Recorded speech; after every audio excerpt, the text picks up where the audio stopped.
밸런스 게임이 한때 유행했었다. 나는 밸런스 게임을 정말 싫어한다. 오버하는 것일 수도 있지만 밸런스 게임이야말로 현재 거의 모든 사회 문제를 야기하는 원인을 축소한 것이라고 생각한다. 그 이유는 바로 이분법적인 사고이다. 0과 1, 뭐 아니면 도, 옳고 그름. 어떠한 현상에 있어서 이분법적인 사고는 파국을 초래한다. 누구든 어떠한 상황에서 단 한 가지의 선택을 하겠지만 그 선택이 양극단에 있는 선택 중 하나가 되어서는 안 된다. 스펙트럼으로 봐야 한다. 프리즘으로 햇빛을 비쳤을 때 정확히 7가지의 색이 나오는 것이 아니다. 파장의 길이만큼 셀 수 없을 정도로 많은 색이 모여 빛이 되는 것이다. 또한 모든 선택의 길에서 그 상황에 매몰되는 것이 아닌 한 차원 위에서 바라볼 수 있어야 한다. 3차원의 세상에선 4차원을 이해할 수 없는 것처럼 상위 차원에서 존재할수록 하위 차원은 꿰뚫어 볼 수 있게 된다. 최근 대통령의 외교 방식이 논란이다. 너무 굽힌다. 한 나라의 대통령이 숙이고 들어간다. 라고 말하는 여론과 실리적인 이득을 취하고 있다. 적을 만들 필요가 없다. 라는 여론도 있다. 그렇다면 이를 보고 나는 다른 생각을 해야 한다. 왜냐? 둘 다 맞을 수도 틀릴 수도 있는 말들이기 때문이다. 정답은 없다. 이를 한 차원 위에서 바라본다면 이렇게 볼 수 있다. 우리나라는 민주주의 국가이다. 국민투표를 통해 우리의 손으로 대통령을 뽑는다. 대통령을 욕할수록 나 자신부터 국민 모두를 욕하는 것과 같다. 그럼 좋은 말만 해야 되나? 전혀 아니다. 오히려 쓴소리를 하는 것이 도움된다. 하지만 비난과 비판은 명백한 차이가 있다. 타당한 근거를 들어 비판하는 여론이 많다면 대통령이 절대 무시할 수 없다. 왜냐하면 우리는 우리의 손으로 한 나라의 대통령을 탄핵시킨 적이 있기 때문이다. 대다수의 국민이 타당한 근거를 들어 여론을 형성한다면 대통령의 입장에선 땡큐이다.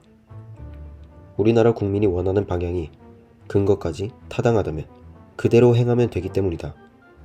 하지만 여론을 만드는 것은 미디어다.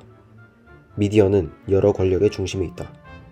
그들은 자신의 이득을 취하기 위해서만 행동한다. 궁극적으로 권력에 따라 움직인다는 뜻이다. 권력에 따라 비난의 여론을 형성하기도 칭찬의 여론을 형성하기도 한다. 그렇기 때문에 점점 더 여론은 극단으로 치닫는 것이다. 이에 대중도 한몫한다. 미디어가 여론을 형성하면 사람들은 둘 중 하나의 여론을 입맛대로 선택한다. 그 이상을 생각하지 않는다. 생각의 외주화이다. 미디어가 권력, 돈 등의 개인적인 이득을 취하기 위해 극단적인 여론을 형성하고 그에 바보 같은 사람들은 동조한다. 당신이 미디어의 뜻을 따르는 순간 그들 좋은 일만 하는 것이다. 그렇다면 미디어에서 제시한 0과 1 중에서 하나만 골라서 본인의 생각인 양 미디어가 제시한 울타리 속에서 기계처럼 살아가는 삶을 벗어나기 위해선 어떻게 해야 하나? 간단하다. 내 삶에 미디어를 들이지 않는 것이다. 내 시선이 밖으로 가는 것이 아닌 내 안으로 가야 한다. 진정으로 내가 누구인지, 내 생각이 무엇인지, 내가 무엇을 원하는지 나를 먼저 아는 것이 전부이다. 이는 이기적으로 생각하고 행동하라는 것이 아니다. 현실과 동떨어져 내가 하고 싶은 게임만 하며 살라는 것이 아니다. 우선 미디어에 절여져 오랜 시간 동안 생각이란 것을 해보지 않았기 때문에 미디어를 끊는 것부터 시작이다. TV, 유튜브, 모임 등을 끊고 살아보아라. 누구와도 연락하지 않고 전자기기를 아예 끊는 것이 완벽한 차단이지만 백수가 아닌 이상 현실적으로 불가능하기 때문에 휴대폰 사용은 정말 최소한으로 하여 필요한 전화, 문자만 하는 데에 사용해야 한다. 처음 하루 이틀은 굉장히 심심할 것이다. 당연하다. 미디어에서 제공하는 컨텐츠는 생각을 안 하고 시간을 보내는 마약 같은 존재였기 때문이다. 3, 4일째가 된다면 심심한 것은 많이 사라질 것이다. 미디어를 접하지 않고 시간을 보내는 방법은 꽤나 다양하다. 대표적으로 운동이 있다. 그 중에서 러닝을 추천한다. 러닝은 사람에게 최고의 운동이기 때문이다. 이렇게 일주일이 지난다면 일단 미디어의 자극적인 컨텐츠들로 절여진 나의 뇌가 회복될 것이다. 도파민 중독에서 벗어나 평온한 상태가 된다. 아기들은 장난감을 흔들며 웃기도 하고 까꿍만 해줘도 깔깔댄다. 우리는 그런 존재였다. 별거 아닌 거에도 행복해하고 즐거워할 수 있는 존재이다.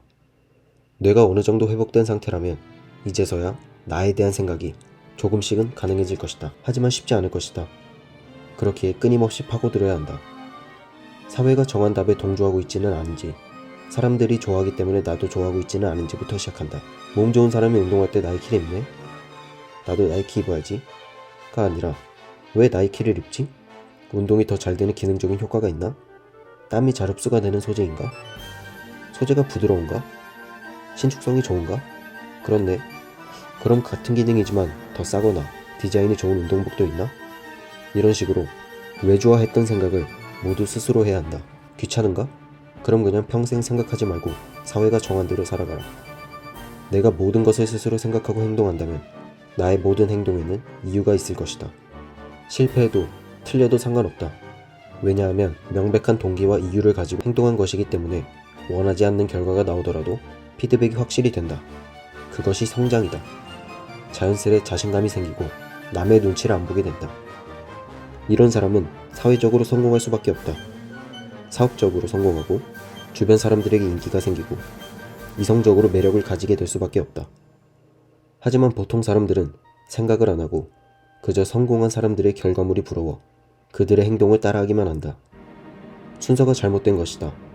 나의 분명한 생각을 갖고 행동한다면 성공은 따라오는 것이다.